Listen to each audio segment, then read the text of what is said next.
Greetings everybody and welcome back to Wager.tv. This is Pavlos to break down the match between Switzerland and Bosnia-Herzegovina at 3 p.m. Eastern on Thursday. We're coming off a nice, really nice win with our 5% max bet in Norway. We got Norway with a minus 1.75 spread. They beat 4-1.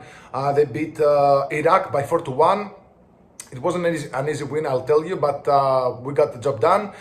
Plus 7.1 units over the last couple of days, 3-1 run and 1 push. I got 4 plays for Wednesday. Some really interesting plays, guys. A lot of alternative ways to bet this World Cup, and I know some of you only like the money lines or the totals or the spreads, but if you want to win money in soccer and in betting in soccer, you just have to look at all different types of angles. And today in this video, I have an angle for you that I'm pretty sure I haven't seen anyone else touch on that. So I'm talking about the Switzerland versus Bosnia and Herzegovina game. Both matches in that group finished in draws, 1-1 draw. So it's one of the most interesting groups because everything is still open. Both matches finished at 1-1. So there is literally a 4-way tie between these 4 teams right now. Now Switzerland, they really messed up and they really burned a lot of people, me included. I only have a 2% play on them, but I know a lot of people had like 5% max bets. Like they put, I don't know, they burned a lot of people with that 1-1 draw against Qatar. And I was live tweeting through that game. And if you want to get like some live opinions or some live bets, you can follow me on Twitter at Poli_WT. I was just tweeting that Switzerland need to find the second goal, otherwise they are going to suffer. This is one of the most important aspects of soccer. Whenever a team is 1-0 up and they're trying to, or not trying too hard to find the second goal, or they're trying to preserve the lead, the other team needs just one single shot and they're gonna bury you. And that's exactly what Qatar did. So Switzerland, after the easiest game of the group, they're left with 1 point. And Bosnia, I think Bosnia and Herzegovina did a really good job in the match versus Canada. They took the lead, then they fell back, they protected that lead. So 1 point from basically one of the 2 hardest matches of the group is a pretty good tally, if you ask me. Now another point or even a loss by a small margin against Switzerland means that they will go to the final match versus Qatar, and a win there will get them through to the next round. So I'm not really sure what the books are thinking with these odds. Switzerland minus 184 favorites here. The draw is at plus 320. And Bosnia and Herzegovina plus 557 underdogs here. The spread is set at 1 and the total is set at 2.25 goals. I'm staying away from the total. I'm going Bosnia and Herzegovina plus 1. And here's another, here's an angle that, again, I haven't seen anyone touch on that. Now, listen, Switzerland, all of the players, no matter their ethnic backgrounds or whatever, most of them were born in Switzerland. They had cushy lives. I mean, I didn't read their bios or whatever, but I just saw where they were born, where they grew up. Switzerland is one of the easiest places to live, and they had a cushy life up to now. They didn't have like any atrocities happening to them or their people, but compare that to Bosnia and Herzegovina. And if you guys, I don't want to get too political here or at all. I'm just giving a small history lesson and how this translates to betting, basically. So Bosnia and Herzegovina, they weren't even like a country. They got independence from Yugoslavia in 1992, and shortly after that, I think like 3 years after that, there was a huge massacre there.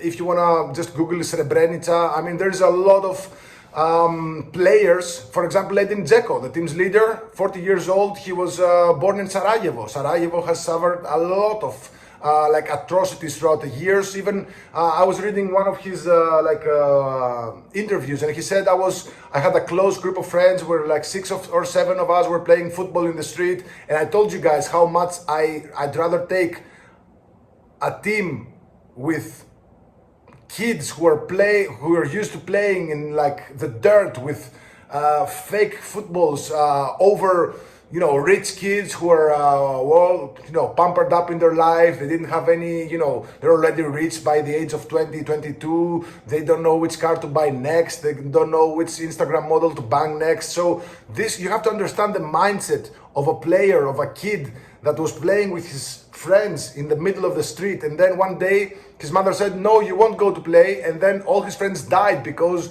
of a rocket that hit them. So you have to understand the psyche, the mentality of a player growing up with this in mind, and how hard he wants to succeed in life. And then he reaches the World Cup at the age of 40. And I'm not talking about one player, I'm talking about the entire Bosnian squad. Most of them were born in Bosnia, in a war-torn country where all kinds of atrocities have happened to either them or their immediate family. They had parents who were slaughtered, they had their whole neighborhoods destroyed. So you really have to understand the drive between a player who grows up like this and a player who grows up in Switzerland.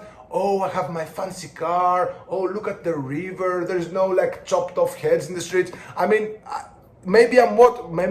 I just see this wrong, but I think that, give me war boys over rich boys anytime. So smashing Bosnia-Herzegovina +1. This is not about, just the political situation in each country. It's also about the fact that Bosnia and Herzegovina, again, they have 1 point from one game.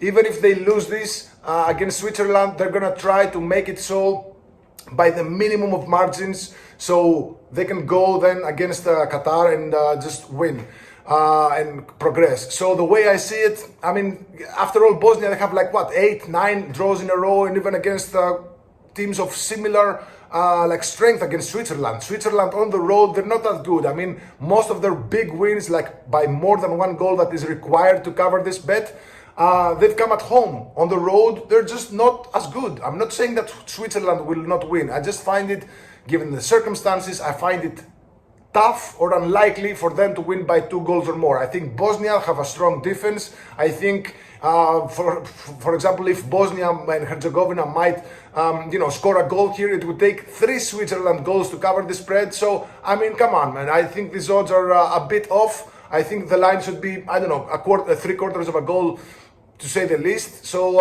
I think this is a mismatch. I think Bosnia and Herzegovina +1 is the play here. This is really close to making my card on tomorrow, on Thursday. And this is a bet, again, for those of you that do not know what the +1 means, the spread. This bet wins basically if Bosnia and Herzegovina win, if it's a draw, and if they lose by exactly 1 goal, we get our stake back. So we only lose this bet if Switzerland win by 2 goals or more. So again, by what I've seen by the two teams, I think that's a wrong number. So give me Bosnia and Herzegovina +1. So there you have it. That's a single play for this game. And I'm sorry if I made you, if I tired you with my history lesson. But again, you have to understand that teams from, a tough background, players who are feeding entire villages with their wages, players who are looking to shine in the World Cup in order to get a transfer to a better team, or get a better, contract. So those have the drive, and I love the spots. I mean, you also Cape Verde, they had a goalless draw versus Spain. You saw Curacao at least giving Germany a small run for their money. These are small teams that are it's their dream to be in the World Cup. They play for themselves, they play for the national pride, they play for the kids they have at home, they play for the entire villages they feed. So I mean, all things considered, give me war boys over rich boys. Bosnia and Herzegovina +1, -106. Let me know in the comments below what you think about this play. All my other plays are at wt.buzz/pl. And of course, my World Cup pass, it's an all access. You'll get it for just $149. The minute I load the play, you'll get notified and you'll get the best numbers and the best value out there. So good luck. Let me know in the comments below what you think. It's war boys or rich boys. Cheers.